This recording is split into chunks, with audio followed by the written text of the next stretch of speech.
Bonjour à toutes et à tous. On est heureux de vous accueillir pour ce premier webinaire. On va passer une heure ensemble, 12 heures à 13 heures, c'est ce qu'on avait prévu. On va faire une petite présentation chacune et chacun pour que vous sachiez à qui vous avez affaire. Et puis, vous resituer un petit peu la démarche qui a abouti à ce qu'on organise ces webinaires sur des thématiques très précises qui sont celles qui sont ressorties d'une consultation. Je vais proposer à Irène de se présenter. Oui, bonjour à tous et à toutes. Donc Irène Baudry, je suis salariée à la Banque Postale et j'ai le mandat d'administratrice au conseil d'administration de la Poste. Et Cyril qui nous accompagne aussi. Je vais te demander de te présenter. Oui, bonjour à tous. Donc Cyril Toledo, responsable d'exploitation à la BGPN. Je suis secrétaire de l'UFC, la CGT. Voilà. Bonjour, moi c'est Cyril Dallois, donc je suis secrétaire national de l'UGICT, l'Union générale des ingénieurs cadres techniciens de la CGT. Je suis également cadre à la SNCF et administrateur salarié à SNCF Réseau, au conseil d'administration de SNCF Réseau. Donc, pour vous donner quelques indications, l'Union fédérale des cadres de la CGT sur le périmètre des activités post-télécommunications a organisé très récemment une consultation auprès de l'ensemble des cadres de la Poste pour voir quels étaient vos sujets de préoccupation, vos attentes, et permettre à partir de là d'y apporter, en tout cas de lancer des réflexions, des discussions, et puis y apporter un certain nombre de réponses, dont les trois webinaires qui auront lieu donc à compter d'aujourd'hui, puis la semaine prochaine et la semaine suivante, ont été directement issus, puisque dans les préoccupations qui ressortaient majoritairement, c'était le salaire et puis l'équilibre vie pro et vie perso, en sachant qu'on a rajouté un troisième webinaire qui concernera l'intelligence artificielle, puisque vous êtes aussi une entreprise fortement concernée par ces évolutions.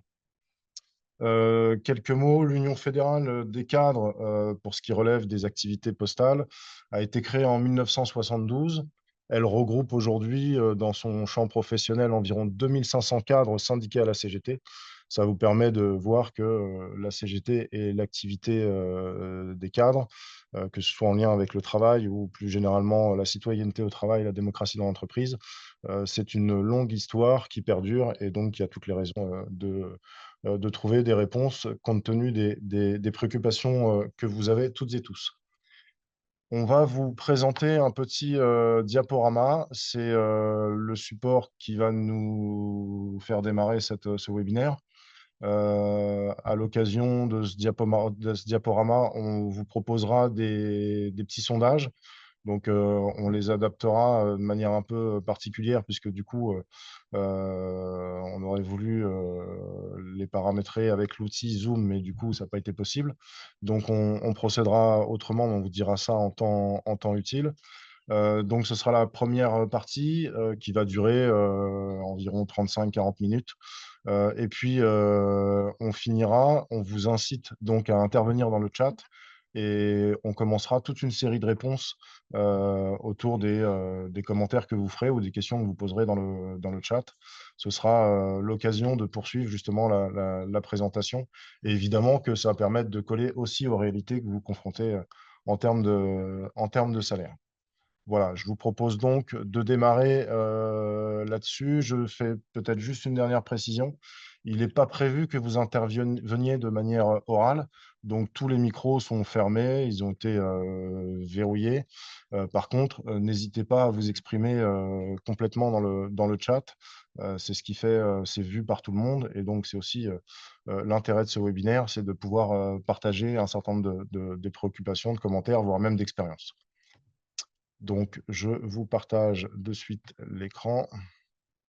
Voilà, donc webinaire à destination des personnels cadres de la Poste. Donc, on commence par une définition du salaire par l'INSEE. Ça va permettre de poser un repère un peu objectif. Le salaire, donc le paiement du travail convenu entre un salarié et son employeur au titre du contrat de travail dans le secteur privé et pour les agents contractuels dans la fonction publique ou de l'emploi pour les fonctionnaires.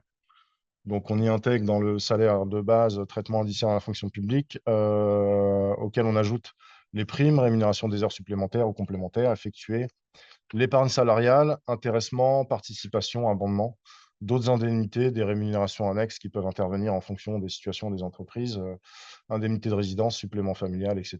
Et puis enfin, les avantages en nature. Le salaire correspond donc à un prix rapporté à une unité de volume de travail qui peut être une heure, c'est le salaire horaire, ou équivalent temps plein. Et donc, ça permet de comparer les emplois et les postes de travail de durée et de temps de travail différents.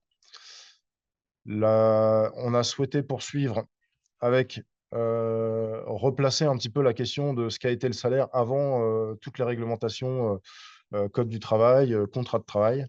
Et donc, on s'appuie sur un syndicaliste qui était journaliste qui s'appelle Émile Pouget. Donc, je vous fais le petit descriptif de la façon dont il posait le sujet à l'époque. Donc, c'est une définition qui constitue celle qu'on a vue avec l'INSEE, un consensus d'experts, d'une certaine façon. Et donc, là, c'est Émile Pouget qui reprend, unanime, à déclarer qu'il y a un marché du travail, comme il y a un marché du blé, de la viande, du poisson ou de la volaille. Ceci admis, il est donc logique que les capitalistes se comportent à l'égard de la chair à travail qu'ils trouvent sur le marché, comme lorsqu'il s'agit pour eux d'acheter des marchandises ou des matières premières, c'est-à-dire qu'ils s'efforcent de l'obtenir au taux le plus réduit. Nous sommes ici en plein jeu de la loi de l'offre et de la demande. Seulement, ce qui est moins compréhensible, c'est que dans leur esprit, ces capitalistes entendent recevoir non une quantité de travail en rapport avec le taux de salaire qu'ils payent, mais bien, indépendamment du niveau de ce salaire, le maximum de travail que puisse fournir l'ouvrier. En un mot, ils prétendent acheter non une quantité de travail équivalente à la somme qu'ils déboursent, mais la force de travail intrinsèque de l'ouvrier. C'est en effet l'ouvrier tout entier, corps et sang, vigueur et intelligence qu'ils exigent. Évidemment, ça nous vient directement du début du XXe siècle, donc c'est à recontextualiser, ça va de soi. Mais pour autant, l'absence de tous les repères qui ont constitué la réglementation du travail, le code du travail, le contrat de travail, montre aujourd'hui quelles sont les dérives qui sont en train de se produire. Et c'était intéressant de voir un petit peu tout ce retour en arrière, en tout cas, comment le regard qui était porté par le monde du travail sur le salaire à cette époque-là, pour que ça nous éclaire un petit peu sur ce qui se passe aujourd'hui. On poursuit avec un petit graphique, enfin 3 graphiques pour être précis. Ça a été publié par Les Échos il n'y a pas très longtemps avec l'Institut de statistique d'Atagora. Donc en 1950, un salarié en moyenne travaillait 2351 heures par an. C'est ce que vous voyez sur la colonne de gauche. Et il produisait son travail de par son action et ses qualifications. Il produisait environ 7 dollars de l'heure. Donc 35 ans plus tard, en 1985, le temps de travail avait considérablement diminué puisqu'on était à 1654 heures par an en moyenne d'heures de travail réel. Et que chaque heure travaillée rapportait 34, enfin permettait de créer 34,7 dollars de l'heure. Et puis 2019, plus proche de nous, la durée annuelle réelle moyenne travaillée, elle est de 1505 heures, quand on intègre évidemment le temps partiel.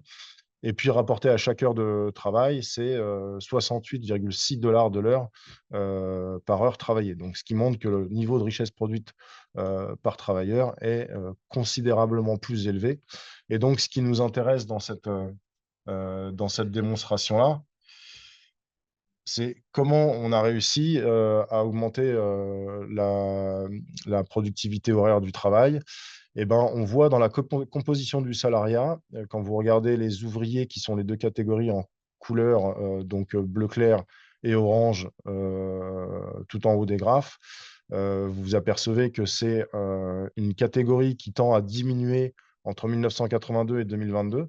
Alors, ce qui est intéressant, c'est ce qui diminue, c'est plutôt les ouvriers peu qualifiés. Les ouvriers qualifiés restent encore dans des proportions identiques. Ensuite, en violet et vert, on voit les employés. Donc, en violet, c'est les employés peu qualifiés et en vert, les employés qualifiés. On voit que cette proportion des employés qualifiés ne bouge pas. Par contre, avec la montée en puissance de la tertiarisation et d'un certain nombre de nouveaux services, on voit monter la catégorie ou la sous-catégorie employés peu qualifiés dans le salariat.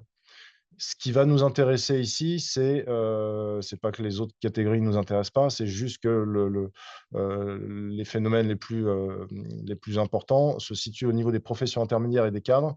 Les professions intermédiaires, qui sont quand même une catégorie assez nombreuse, ont continué à augmenter considérablement, puisqu'elles passent de 20 à 25% du salariat sur la période, donc 1982-2022. Et donc, ça correspond aussi à la montée en puissance de la qualification, notamment au travers tous les dispositifs de formation qu'on a connus avec la création des UIT, des BTS, etc. Et puis, la catégorie des cadres, celle à laquelle vous appartenez, qui commence en 1982 à je crois que c'est moins de 5% entre 5 et 8% du salariat, pour arriver aujourd'hui à presque 20% du salariat. Et donc, ce qu'on voit dans toute cette période-là, c'est la montée en puissance de la qualification dans l'ensemble du salariat.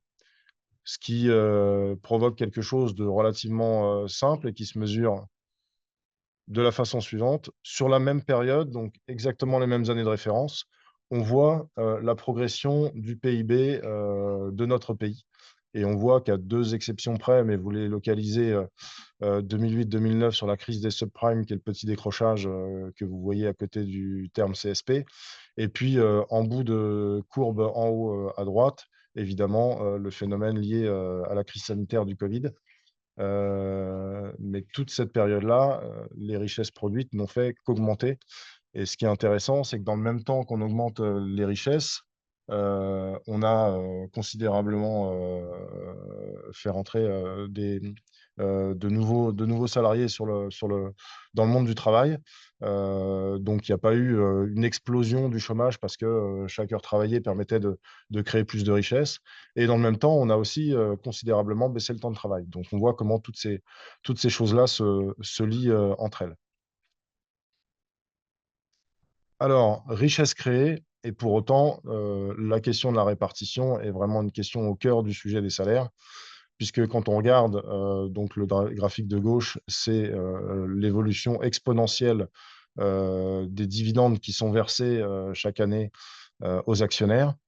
Et puis à côté, sur le total de la valeur ajoutée, on voit comment la part des salaires s'est littéralement effondrée à partir du début des années 80, puisqu'elle était montée à près de 74% de la valeur ajoutée, pour redescendre aujourd'hui aux alentours de 66% euh, de la valeur ajoutée. Petite référence qui va nous intéresser après, 1900, début des années 80, 1983 notamment, c'est la déconnexion en fait de l'augmentation des salaires avec l'inflation. Et donc, on voit comment les salaires ont continuellement décroché à partir de cette période. Donc, l'INSEE nous renseigne ensuite sur cette répartition des salaires par catégorie socio-professionnelle, puisque ce que vous voyez, c'est dans la période 96-2021, donc l'augmentation sur la courbe grise, l'augmentation moyenne des salaires de toutes les catégories socio-professionnelles confondues. En rouge clair, au-dessus de la courbe grise, c'est l'évolution moyenne des ouvriers. Donc, on est sur l'évolution moyenne du salaire pour toutes les catégories, la courbe en gris. On est autour de 14% sur cette période-là. Les ouvriers sont à hauteur de 16%. En rouge foncé, c'est les employés qui sont aux alentours de 12%. Et puis, en bleu plus foncé, c'est les cadres. On voit que la courbe est déjà plus accidentée. Et sur la durée, la même période, donc les 25 années qui sont reprises, c'est 3,4% d'augmentation pour l'ensemble du collège cadre. Et puis, en bleu ciel, c'est les professions intermédiaires et techniciennes, donc qui, elles, plafonnent à 2,4% du coup d'augmentation moyen du salaire sur la totalité de la période. Hein. Ce n'est pas par an, c'est bien sur la totalité de la période.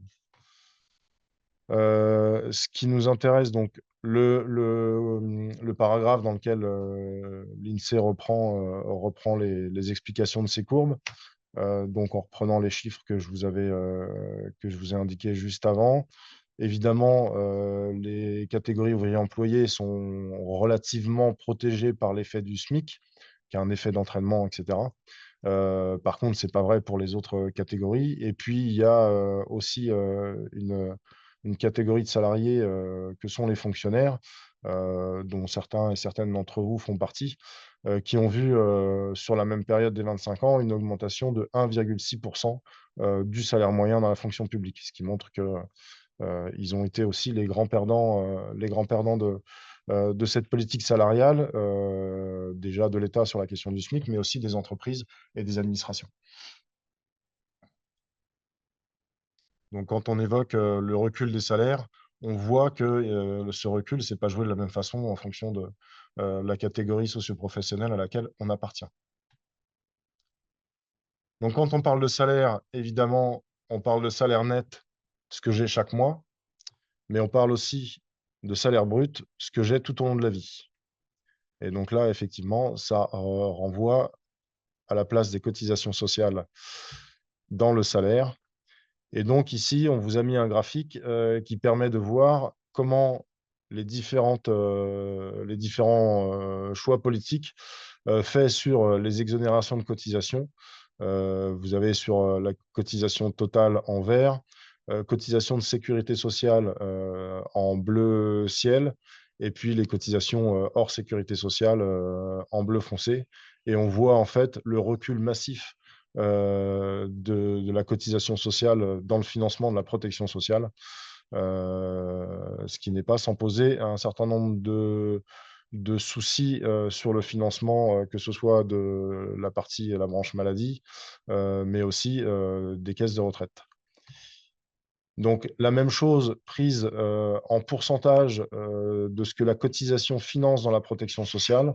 On voit entre 1990 et 2021 le recul massif de la cotisation sociale dans le financement de la protection sociale. Et donc, en parallèle, ce qui se joue derrière, c'est les aides publiques aux entreprises. Donc, puisque c'est plus financé par les cotisations sociales, c'est donc financé au travers des impôts qui vont compenser les exonérations de cotisations.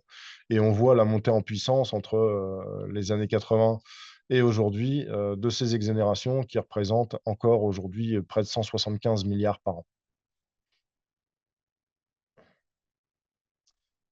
Donc, on arrive à ce stade. On vous propose un petit sondage. Et donc, pour répondre à ce sondage, ce qu'on vous propose, je vais juste m'assurer qu'on ait une vue de l'ensemble des participants, ou est-ce que c'est... non. On va Sur le procéder chat. dans le chat dans ce cas-là. Ce qu'on vous propose, alors je vais provisoirement... alors, je vais vous laisser d'abord lire le sondage, je vais vous le présenter. Ce qui nous intéresse, c'est de savoir si, compte tenu de votre situation, la situation qui vous est propre, vous jugez plutôt légitime aujourd'hui, ou votre attente serait plutôt d'augmenter votre salaire sans forcément toucher votre temps et votre charge de travail, de maintenir votre salaire en diminuant votre temps et votre charge de travail, ou d'augmenter votre salaire en diminuant votre temps et votre charge de travail, ou si vous estimez qu'il n'y a rien de tout ça à faire pour améliorer votre situation ou vous sentir respecté et reconnu dans votre travail. Ce que je vous propose, c'est d'utiliser le chat et de voter en sélectionnant 1, 2, 3, 4, donc en partant du haut vers le bas, pour que vous nous renseigniez sur ce qui vous paraît être le plutôt légitime et correspondre à vos aspirations. On se donne une petite minute pour vous laisser le temps d'intervenir dans le chat. Je vais donc arrêter le partage, juste le temps de revenir au chat. Alors, on poursuit cette question sur les salaires avec un petit... alors, qu'est-ce que j'ai pour que ça ne marche pas? Voilà, je vais passer par là. Voilà, c'est le groupe Secafi Sémaphore qui travaille beaucoup avec plusieurs organisations syndicales, pour ne pas dire toutes, et donc qui produit des études. Là, en l'occurrence, ils ont produit une étude sur les hausses de salaire qui ont été négociées en 2024. Et donc, ils ont étudié 420 accords de négociation annuelle obligatoire dans le cadre des négociations salaires. Et donc, il nous en donne quelques enseignements. Évidemment, on vous donne le lien à la fin de la présentation pour que vous puissiez consulter un peu plus en détail cette étude, si ça vous intéresse, bien évidemment. Donc, ce qui ressort de cette étude, qui nous a paru significatif, c'était de voir les augmentations générales négociées dans les entreprises. Elles se jouent beaucoup par catégorie. Et donc, on voit que donc, entre 2024 et non, 2022 pardon, et 2023, donc on sait que c'était une année d'inflation particulièrement élevée. Les augmentations générales ont évidemment progressé considérablement, mais pas de la même façon pour toutes les catégories, puisque les ouvriers employés sont plutôt en moyenne autour de 4,24%. Vous voyez que pour les professions intermédiaires, agents de maîtrise, techniciens, c'est plutôt 3,97%. Et pour la catégorie cadre, 3,45% en moyenne. Quand on passe aux augmentations individuelles, évidemment, qui dit augmentation individuelle, disent que d'une année sur l'autre, il n'y a pas de garantie. Et ce n'est pas parce qu'on est dans la catégorie qu'on est forcément bénéficiaire de l'augmentation individuelle, à l'inverse des augmentations générales. Mais quand on prend la moyenne, évidemment, moins sujet à ce type de rémunération, les ouvriers employés avec autour de 2%. Pareil pour les techniciens agents de maîtrise. Et ça passe les 3% en moyenne pour les catégories cadres. Avec peut-être une particularité chez nous à la Poste où l'entreprise, les 2 dernières années, n'a proposé que des augmentations individuelles pour les cadres. Heureusement que, la CGT était présente pour, demander à ce qu'il y ait, des augmentations, générales pour tous les cadres. On avait argué du fait à l'époque que lorsqu'un cadre faisait ses courses, sous le prix des pâtes, il n'y avait pas un prix cadre et un prix non cadre, donc l'inflation, tous les cadres la subissaient aussi. Donc il était complètement, judicieux et intéressant que les cadres aient une augmentation générale, ce que l'entreprise a fini par concéder. Alors avec une variante différente entre les catégories 3 à la Poste et les catégories 4. Mais, si, nous n'avions pas insisté aussi lourdement que cela dans ces négociations et pesé de tout notre poids, de toute notre force avec les mobilisations qu'on a pu avoir, heu, il est fort à parier que l'entreprise se serait contentée d'avoir des augmentations qu'individuelles pour les cadres et donc avoir une échelle d'augmentation pouvant aller de 0 à, X % et donc forcément, des cadres qui auraient pu être désavantagés par rapport à d'autres. Voilà ce que je pouvais rajouter sur ce point-là. Et donc, pour poursuivre, quand on additionne les deux, donc augmentation générale et augmentation individuelle, on s'aperçoit que les catégories cadres sont derrière en fait les autres catégories, ce qui montre que on a quand même quelques raisons de porter des exigences spécifiques de façon à ce que tous les collèges soient, toutes les catégories soient traitées à l'identique. Je poursuis sur cette présentation avec le bilan qui nous est proposé de cette étude. Donc, évidemment, un recul des augmentations générales en 2024. Donc là, on est sur l'année 2024. Beaucoup moins d'augmentations générales proposées. Des augmentations qui sont en recul. Alors, pas seulement sur l'effet de la baisse, alors c'est la baisse relative de l'augmentation des prix, donc l'inflation qui ralentit pour être précis. Évidemment, la distribution de ces augmentations, elle est très différente en fonction des secteurs économiques. Et puis, surtout, c'est que le budget global des augmentations générales de salaire est quand même en recul, en moyenne 1,1 point par rapport à 2023. Mais c'est surtout que ce recul, il vient se cumuler avec d'autres et depuis 3 ans, on a une perte de pouvoir d'achat cumulé qui commence à être conséquente et à peser évidemment dans la situation de chacune et de chacun. La question des talons, je m'y arrête moins parce que évidemment les cartes sont moins exposées. Il s'agit des talons minimum d'augmentation générale des salaires qui correspondent souvent à une remontée des grilles salariales au niveau du SMIC. Et donc, c'est un peu l'exercice, la figure imposée pour respecter la loi par les employeurs. Depuis quelque temps, la prime de partage de la valeur qui a été vendu comme un palliatif aux augmentations générales de salaire, qui se retrouve très en retrait aujourd'hui. On a aujourd'hui que 30% des entreprises qui ont prévu une prime de partage de valeur ajoutée dans le cadre des négociations 2024. Et puis, des mesures périphériques qui sont quasi marginales, puisqu'il y a seulement 5% des entreprises qui prévoient soit des clauses de revoyure, soit des mesures liées à la mobilité, soit des déclenchements automatiques de mécanismes de compensation de perte de pouvoir d'achat dans les accords. Donc voilà un petit peu le zoom, en quelque sorte, qu'on souhaitait faire pour ouvrir cette discussion sur les salaires. Continuez à réagir sur le chat autant que vous le souhaitez, on y reviendra après. Et puis, à partir de maintenant, je vais peut-être juste vous donner les statistiques du premier sondage. Donc, vous avez été 50% à vous positionner sur la proposition 1 qui concernait l'augmentation. Alors, il ne faut pas que je vais la ressortir parce que de mémoire, ce n'est pas les plus judicieux. Voilà, donc la proposition 1, augmenter le salaire sans toucher le temps de travail et la charge de travail. Vous êtes 50% à considérer que le sujet chez vous, c'est prioritairement le salaire. Vous étiez 5% seulement à répondre maintenir votre salaire en diminuant votre temps de travail et votre charge de travail. Vous êtes 40% à répondre que vous voudriez voir augmenter votre salaire et en même temps diminuer votre temps et votre charge de travail.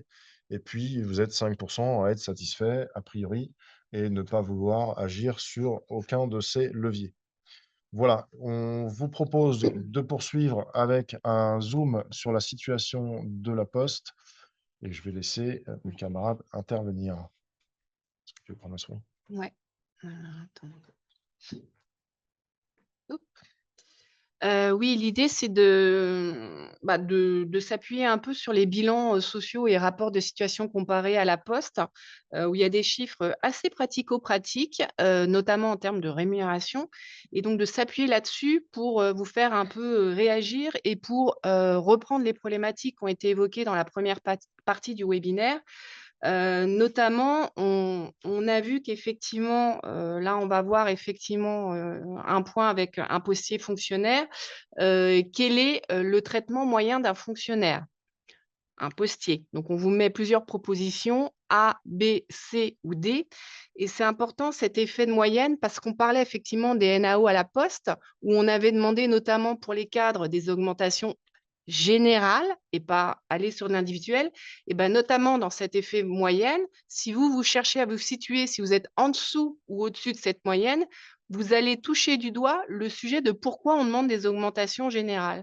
C'est pour faire en sorte que justement, il n'y ait pas des différences un peu à la tête du client, on donne des augmentations à la tête du client, et donc de faire qu'il y ait tout un tas de personnes qui aient des salaires ou des traitements indiciels en deçà de cette moyenne, ou des personnes qui soient tout en haut des salaires, et donc qui font augmenter la moyenne. Donc on vous pose un petit quiz assez pratique. Voilà, donc je ne sais pas si vous avez répondu dans le chat. On se donne... Voilà. C'est en cours. Il n'y a pas trop de... On vous laisse un petit délai et puis on reviendra vers vous évidemment très vite avec les résultats. Attendez peut-être encore quelques secondes. Donc, on est en brut, hein, bien évidemment. On est en brut. Ça finit d'été. D'aucuns même pourraient rajouter malheureusement. Suivre. Voilà, on poursuit. Hop. Hop, mince, Voilà. pardon. Alors, pourquoi il n'est pas bien? Ouais. Donc là, c'est un petit graphe justement qui permet de situer, donc là, entre, il y a un premier graphe et un second graphe sur la rémunération brute médiane des salariés à la Poste et la rémunération brute médiane des fonctionnaires à la Poste. Alors, on est obligé de faire cette différence parce qu'effectivement, vous le voyez au niveau des graphes, il y a une différence qui s'explique par l'histoire aussi de la Poste. Bon, ce n'est pas le sujet en soi ici, mais donc ce qui permet effectivement de voir de manière générale, sans avoir la spécificité cadre, voilà, on demande à un postier, ben voilà, la rémunération brute médiane en 2023 elle est pour un fonctionnaire de 2832 et pour un salarié, elle est de 2304. Ce qui veut dire qu'il y a 50% des postiers salariés qui touchent en deçà de 2304 et les autres qui sont au-delà. Donc, c'est toujours, voilà, c'est l'idée d'avoir en tête un peu une répartition des salaires au niveau de la poste. Et idem, côté fonctionnaire, donc c'est toujours intéressant de se positionner soi-même. La précision quand même, c'est qu'ici, on inclut, et ça c'est ce que fait la Poste, elle inclut dans ce topo des rémunérations tout ce qui est primes qui reviennent périodiquement. Donc la prime TIC, la prime communication, les compléments La Poste, etc., qui reviennent tous les mois, sont inclus dans ce topo de rémunération, mais on n'inclut pas les variables. Voilà, donc c'est vraiment le brut. Donc ça, c'est la vision générale. Ensuite, forcément. Donc là, on fait un focus. Donc, on est toujours sur la rémunération médiane, je précise, c'est important. Et donc là, on voit les spécificités de l'ensemble des cadres au niveau de la Poste. Il faut savoir que les cadres, donc au niveau de la Poste, on a ceux qui s'appellent cadres. Ensuite, on a ceux des groupes A et ensuite, on a ceux des groupes B et C. Donc, vous voyez les différentes courbes qui, à chaque fois, donc, on a les fonctionnaires et les salariés, toujours pour voir cette spécificité. Et donc, on voit effectivement, et ça, c'est intéressant, par exemple, en 2023, un salarié cadre, il est à 2697 en médiane. On parlait tout à l'heure des exonérations de cotisations sociales. Il faut savoir que c'est à 1,6 fois le SMIC. La Poste touche entre guillemets, elle a des exonérations de cotisations sociales. Eh bien, un cadre à la Poste, vu le salaire qu'il a, la Poste, elle a des exonérations sociales sur les cadres. On aurait pu se dire, non. Et en fait, si. Donc ça, c'est quand même un point important pour se positionner par rapport à ça. Faut savoir que ces exonérations, c'est quand même un sujet pour la Poste. Je me souviens lors d'un conseil d'administration, parce que les cotisations, effectivement, il y avait des choses qui avaient bougé et ça peut faire bouger les chiffres des résultats de la Poste, hein. Donc, c'est un point qui est vu aussi au niveau du conseil d'administration. Et j'en profite également pour dire qu'au niveau du conseil d'administration, tous les ans, en fait, il y a le budget de la Poste qui est validé pour l'année N+1. Et donc, dans le cadre de ce sujet, on parle, j'utilise leur jargon, de la masse salariale et donc de son éventuelle augmentation sur l'année d'après. Et donc, dans ce cadre-là, on porte également des revendications CGT pour faire en sorte que, justement, les NAO qui vont s'en suivre sur l'année N+1 puissent intégrer ce qui aura été vu et budgété en conseil d'administration. Parce que tout ça, vu le paquebot qu'est la Poste, c'est piloté comptablement. Et quelque part, ils ont déjà en tête les NAO qui vont s'en suivre. Donc, c'est très important aussi au niveau du conseil d'administration, on a tout le top management, de faire passer nos messages, et surtout pour les cadres, pour éviter justement, ce qu'on va voir un peu aussi par la suite, d'inverser un peu ce phénomène de tassement de salaire, puisqu'effectivement, on a vu avec les rehaussements de SMIC qui ont pu intervenir sur les 2 dernières années du fait de l'inflation, derrière, les classifications qui sont plus haut dans l'échelle, elles n'ont pas été réévaluées à due concurrence de l'augmentation des prix. Ce qui fait qu'à un moment donné, on a ce qu'on appelle un tassement des grilles et donc ça nivelle par le bas. Alors que nous, à la CGT, on souhaite niveler par le haut. Je ne sais pas si tout le monde a pu... voilà, forcément, c'est l'autre.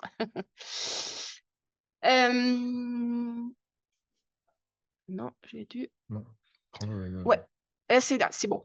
Ensuite, on vous propose pareil, un autre petit sondage sur le salaire moyen d'un postier salarié, toutes classifications confondues. Donc, normalement, si vous avez vu le graphe, vous avez une petite aide. Donc, on vous laisse répondre un petit peu. Donc, on a entre 2007 et 2009, 3000 et 3100, 3100 et 3002 et plus que 3200. Et à chaque fois, on est en brut, et donc ça inclut l'ensemble des primes à périodicité mensuelle. Voilà, hors variable, pour faire simple. C'est le sondage 2. Peut-être Ah oui. ils ont voté. Alors, pour revenir sur le sondage 1, vous avez voté à 50% entre 2008 et 2009 pour le traitement brut d'un postier et B à 50% sur 3000 et 3100. Donc, la réponse, c'est pas ça, c'est 2737 pour être exact. Voilà, mais merci d'avoir joué. Ferait mieux au deuxième sondage. Et on verra le résultat du sondage tout à l'heure. Je vous laisse répondre et on fera le petit résultat du sondage après. Alors, tac. Voilà. Et là, pareil, donc on passe sur la partie moyenne. Donc là, effectivement, c'est toute classification confondue. On voit les évolutions entre un fonctionnaire et un salarié. Donc, on voit toujours le petit différentiel fonctionnaire et salarié. Et donc, voilà, c'est toujours intéressant, quelle que soit sa classification, de se positionner par rapport à ce niveau général. Ensuite, on rentre dans le détail. Hop, non, forcément. Voilà. Alors là, le graphe, il paraît un petit peu abrupt, mais on va y aller ensemble. L'idée, c'est de voir, voilà, on a une grosse période de chiffres. On part de 2006 pour aller jusqu'à 2023. Et l'idée, c'est de voir, avec toujours notre distinguo fonctionnaire et salarié, de voir un peu comment ça évolue. Et donc, on voit qu'en termes de rémunération moyenne, on voit qu'effectivement, groupe B et C, il y a quand même une progression, mais on pourrait en reparler en termes d'évolution des salaires en lien avec l'inflation. Par contre, ce qu'on voit assez clairement, c'est que les autres cadres, c'est-à-dire cadres et groupe A, vous voyez qu'il y a quand même près de 20 ans qui se passent. C'est quand même pas… ça ne fait pas rêver, comme on dit. Voilà. Donc, on vous laissera, de toute façon, après le webinaire sera retransmis, vous pourrez retrouver l'ensemble de ces chiffres. Mais je pense que d'avoir juste ce visuel là des salaires ou des traitements en ligne, c'est quand même assez intéressant de voir un peu ce qui se pratique au niveau de la Poste. Alors, on a le résultat du sondage. On était à 79% et B 21%. Bon, alors, le montant… Ah, je me suis trompée de ligne, pardon. Je fais une bêtise. La réponse, je me suis trompée entre salariés et fonctionnaires. Donc, pour les salariés, je vous ai donné la réponse, c'est 2737, pardon. Donc là, on est sur la réponse A. Je vais me remettre sur… On était bon. Donc, ceux qui ont répondu réponse A, vous êtes bons sur les salariés. Et sur les fonctionnaires, pardon, c'était 3070. Donc, il y en avait qui avaient bien répondu. Autant pour moi. Voilà. Hop. Voilà. Et un dernier sondage aussi pour faire le lien avec la rémunération du top management. Alors, pourquoi je fais un lien? Parce qu'effectivement, la rémunération du top management est vue au conseil d'administration et on a également un repère revendicatif entre, quelque part, l'écart qu'il doit y avoir entre le premier salaire et le dernier salaire, si j'ose dire. Voilà. Donc, je pense que c'est quand même important d'avoir cette idée en tête et donc de faire le lien, par exemple, entre 2004 et 2024. On a le montant des 10 plus hautes rémunérations à la Poste maison mère. À votre avis, est-ce qu'il s'est maintenu à presque 3 millions d'euros? Donc, en 2004, il était à 3 millions d'euros. Est-ce qu'il a augmenté dans les mêmes proportions que la rémunération moyenne des salariés sur la même période? Donc, il faut savoir qu'entre 2004 et 2024, le salaire a augmenté d'1,86 fois environ. Ou est-ce qu'il a doublé? Voilà.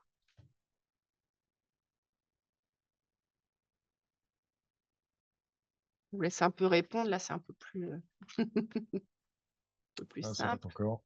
Ouais. Ah. Ouais, c'est sur cette vue. Ouais. Donc, on vous donne la réponse aussitôt qu'on aura récolté les calculés. Donc, pour poursuivre, voilà quelques visuels de campagne qui ont été menés dans des périodes récentes sur les salaires. Évidemment, la prétention de la CGT et de toute la CGT, c'est d'être l'organisation syndicale, le syndicat de la fiche de paye. Donc, on a des exigences élevées qui sont d'abord celles des salariés, bien évidemment. Donc, ça vous permet de voir un petit peu le travail qui peut être engagé régulièrement autour de cette question-là. Alors, on va rentrer un petit peu plus sur ce que nous revendiquons, donc aujourd'hui, compte tenu de la situation des salaires, on revendique des augmentations de salaire qui soient largement au-dessus de l'inflation, parce que comme on l'a vu notamment à l'occasion de l'étude de Secafi, le cumul de perte de pouvoir d'achat se fait d'année après année, et donc il y a besoin de remettre les salaires au niveau où ils étaient il y a quelques décennies. La transformation des parts variables en rémunération fixe pour garantir évidemment le montant du salaire. C'est surtout pour ne pas subir les aléas de conjoncture. Et donc, c'est évidemment une garantie pour tous les salariés que le salaire ne soit plus une variable d'ajustement. Évidemment, un sujet d'ampleur, c'est la remise à niveau immédiate des salaires compte tenu des écarts qu'il y a entre les femmes et les hommes. Avec toute une série de propositions, je reviendrai dessus juste après. Et puis l'instauration de minima salariaux selon le niveau de qualification. L'idée ici, c'est qu'on connaît le SMIC, c'est au moment de l'embauche, mais aussi pour fixer un minimum de rémunération de salaire sur chaque niveau de qualification et donc dans les différentes catégories socio-professionnelles. On revendique que au-dessus du SMIC pour les personnes qui sont reconnues Bac+2 en cours de carrière ou qui rentrent dans la vie active avec un Bac+2, c'est 1,6 fois le SMIC. Donc là, en l'occurrence, le calcul se fait sur la base de notre revendication d'un SMIC à 2 000 € brut.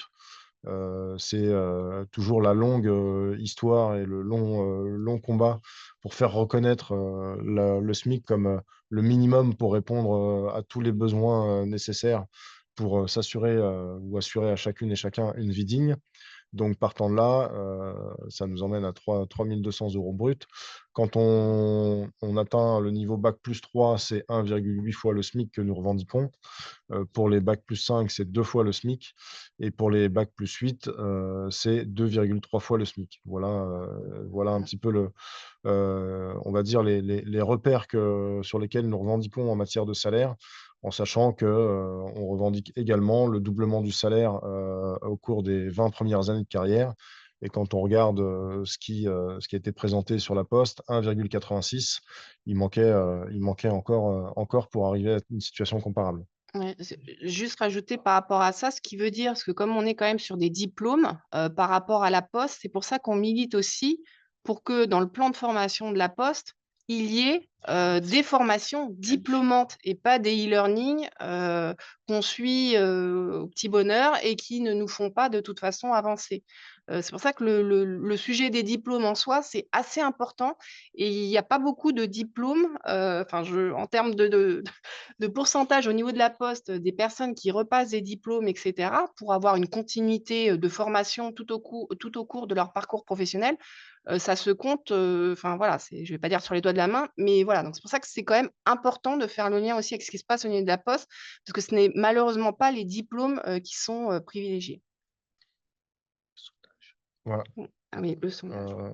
On en profite du coup pour vous glisser le résultat du sondage, puisque vous avez le dernier sondage. Vous avez été 7% à répondre sur la proposition A, donc maintien du niveau des 3 millions, et 93% sur la proposition C, donc qui concernait le doublement de... Et c'est la bonne réponse. Et c'est la bonne réponse, évidemment. Alors, c'est assez amusant comment, entre l'augmentation top 10, puisqu'on voit dans ce sondage, dans les augmentations qu'ils ont doublé leur rémunération, le top management a doublé sa rémunération, alors que sur les NAO, lorsqu'on dit pour les cadres sup, il faut une augmentation générale et pas une augmentation individuelle parce que les cadres sup ont aussi besoin de voir leurs augmentations et tout ça, on nous répond que par rapport au SMIC et donc par rapport à la smicardisation des cadres sup, en fait, par le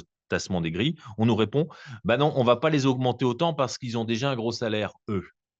Est-ce à dire que les top 10 auraient un salaire moindre que les cadres? Donc, vous voyez la contradiction permanente de l'entreprise. Et donc, ça fait partie des revendications qu'on met en avant, que d'avoir ces augmentations générales, cette mise en place de l'échelle mobile des salaires pour en fait niveler vers le haut tout le monde. et que chacun ne se retrouve pas dévalorisé par rapport au niveau en dessous et qu'il y ait une continuité. Je vois une question dans le chat, une continuité des augmentations de salaire et que les gens ne se retrouvent pas en cours de carrière à voir leur niveau de salaire inférieur à ceux des nouveaux entrants, ce qui arrive par trop souvent à la poste. Et quand on soulève le cas dans ces réunions NAO, l'entreprise nous répond: «Oui, on sait, mais le marché dit que». Et nous, on leur répond: «Bah, mettez en place l'échelle mobile des salaires, revaloriser toutes les grilles salariales et ainsi tous les salariés seront payés à leur juste niveau et à leur juste ancienneté». Et là, on nous dit: «Bah oui, mais ça va coûter trop cher». Alors, sur ce sujet d'égalité salariale, voire de discrimination dans certains cas, il y a une différence juridique. Il faut savoir qu'il y a une enveloppe égalité au niveau de la Poste, comme dans toutes les entreprises. Alors, il faut savoir que l'enveloppe égalité de la Poste, elle est du même montant que celle de la Banque postale qui a 10 fois moins d'effectifs. Cherchez l'erreur. Faut savoir que cette enveloppe égalité, c'est quand même, ça cache un peu la misère parce que normalement, la boîte, elle a l'obligation, si elle détecte, des problèmes d'inégalité, notamment salariales, elle doit y remédier d'elle-même. Il ne devrait pas même pas y avoir besoin d'enveloppe. Donc nous, on le fait et on demande cette enveloppe, pour que ce soit bien visible, pour, rendre visible ce qui est invisible. Mais en l'occurrence, normalement, s'il y a des différences, en termes de salaire notamment, bah, la Poste devrait réagir et remettre à niveau. Donc non, ce n'est pas normal que quelqu'un qui a plus d'expérience à niveau, enfin compétences égales, et cetera, patati patata, touche, beaucoup moins que quelqu'un qui arrive, nouvellement. Voilà. Nous, notre réponse, elle est claire. Maintenant, celle de la Poste l'est beaucoup moins.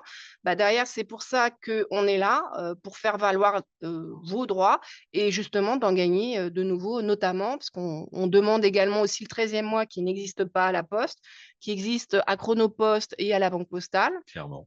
Voilà, donc ça, c'est vraiment important d'avoir cette idée aussi de vision, de voir ce qui se fait au niveau de l'ensemble des entités du groupe La Poste avec, des différences de politique salariale, notables et d'où l'intérêt de militer aussi pour ce qu'on porte aussi au niveau de la CGT sur le nouveau statut du travailleur salarié, pour avoir des droits qui sont, nivelés vers le haut, pour l'ensemble, des postiers. Voilà. C'est une question intéressante, hein, donc on la reprécise, hein, mais c'était la question qui nous a été posée. Est-ce que c'est normal d'avoir le même salaire qu'un nouvel entrant sur le même métier avec une ancienneté de 22 ans? Donc on voit bien les effets pervers de l'abaissement des salaires ou en fait l'absence de reconnaissance des salaires tout au long de la carrière, puisque du coup le décrochage salarial, il se fait y compris sur le niveau des salaires qui sont pratiqués à l'embauche dans tout un tas de secteurs et sur tout un tas de métiers. Ce qui fait que dans notre façon de concevoir le salaire, il y a évidemment le salaire d'entrée, salaire le SMIC pour un salaire d'embauche, plus la reconnaissance de la qualification avec les différents niveaux de salaire comparables en pourcentage du SMIC, ce qu'on vous a présenté juste avant. Et puis, il y a surtout le fait que quand on parle de qualification, on parle évidemment de diplôme, on parle aussi de certification ou de diplôme tout au long de la carrière, mais on parle de l'expérience. Et l'expérience doit être pleinement reconnue comme une qualification en part entière. Et donc, c'est un enjeu pour nous revendicatif, ce qui veut dire que dans les prochaines NAO, on est aussi, enfin c'est déjà le cas aujourd'hui, mais encore plus à appuyer sur le fait qu'il y a un vrai rattrapage salarial à gagner dans toutes les entreprises. Évidemment, on l'a dit, le traitement des salaires, c'est un vrai hold-up. Et puis dans le scandale des salaires, il y a un autre scandale qui est tout aussi important, c'est l'égalité entre les femmes et les hommes. Et donc, quand on voit qu'aujourd'hui, elles sont en moyenne toujours payées 28,5% de moins que les hommes, que leurs pensions retraite sont de 40% inférieures, on voit que l'accès au travail n'est pas non plus complètement gagné, puisqu'entre 25 et 54 ans, elles sont 84% à travailler contre 92% des hommes. Donc, beaucoup plus soumis à la précarité, au chômage, mais aussi aux accidents de carrière et aux interruptions. Donc, l'enjeu immédiat, c'est de gagner l'égalité professionnelle. Et donc, on a plusieurs propositions là-dessus, plusieurs revendications. Évidemment, la loi s'en est mêlée, donc on considère que maintenant, il est du registre de la loi d'inscrire tous les mécanismes de sanction des entreprises qui discriminent. Donc, il faut réviser l'index égalité qui a été créé pour rendre visible en tout cas les différences de traitement entre les femmes et les hommes. Il faut évidemment la revalorisation des métiers féminisés, parce qu'on s'aperçoit que les femmes sont souvent cantonnées ou fléchées vers des types de métiers sur lesquels les qualifications sont bien moins reconnues, alors que les femmes sont aujourd'hui notoirement plus qualifiées que les hommes en sortie du système scolaire, et donc moins bien payées.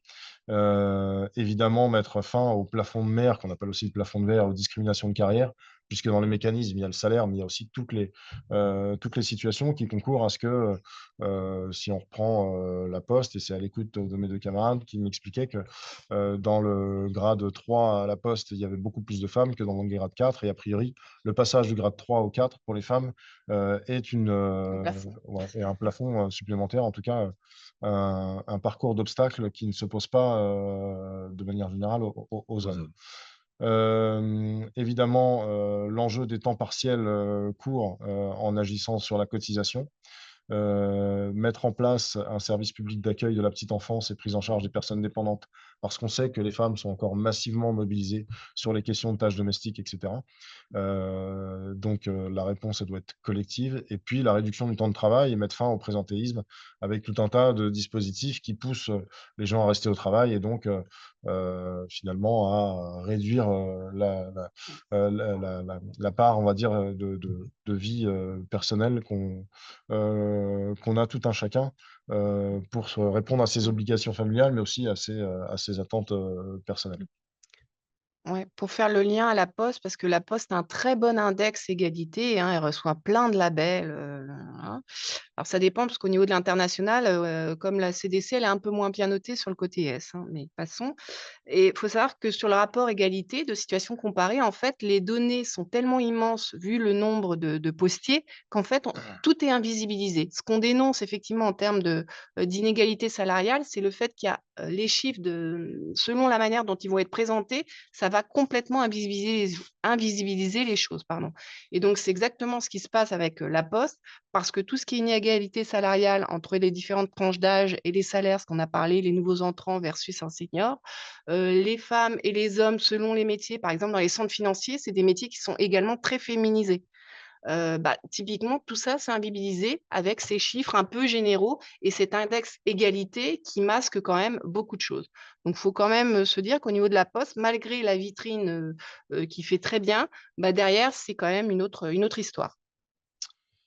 On arrive au terme de cette présentation. On avait dit une quarantaine de minutes, on a pris un peu plus de temps, mais voilà, ça a permis aussi de s'arrêter sur quelques questions, enfin moins sur une question. On vous met à la fin les ressources qui ont servi à construire ce diaporama. Évidemment, le rapport de l'INSEE, en tout cas l'étude de l'INSEE, celle de Secafi, et puis plusieurs sites de la CGT sur lesquels on a beaucoup travaillé les questions salariales. Ce qu'on vous propose, c'est deux choses à ce stade-là. Si vous avez d'autres questions à suivre, c'est de les envoyer par mail, ufc@cgt-fapt.fr. L'autre proposition qu'on vous fait, c'est de laisser votre adresse mail dans le chat et on vous enverra aussi le diaporama qu'on vous a présenté.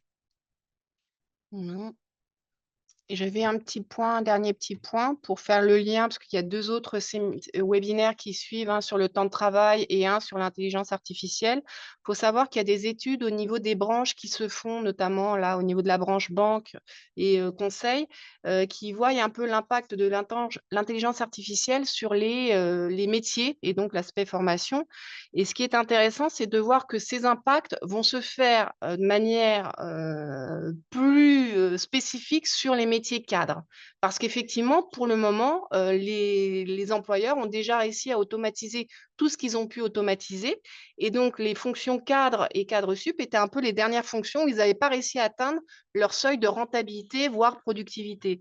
Et donc là, l'outil d'IA est un outil assez beau pour le capitalisme, pour encore plus chercher peut-être à faire un remplacement des cadres par de l'IA. Et donc derrière, j'y vois un lien avec le tassement des grilles de salaire et notamment celui des cadres.